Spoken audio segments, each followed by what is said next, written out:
வெங்காயத்தை நல்லா வதக்கிக்கிங்க. லைட்டாக நிறம் மாறுற அளவுக்கு நல்லா வதக்கிங்க. அடுத்தது இப்போ தக்காளியும் ஆட் பண்ணிக்கங்க.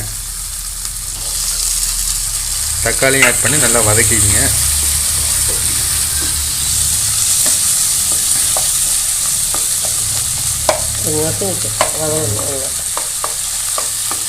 ஒரு 5 நிமிஷம் நல்லா வதக்கிக்கிங்க.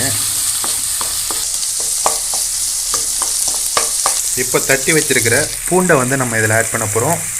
இப்போ எல்லாம் மூணுத்தையும் ஒன்றா நல்லா மிக்ஸ் பண்ணி வதக்கிக்கிங்க.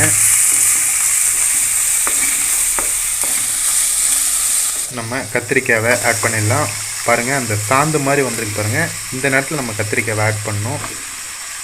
நல்லா ஃப்ரெஷ்ஷான கத்திரிக்காவாக இருக்குது.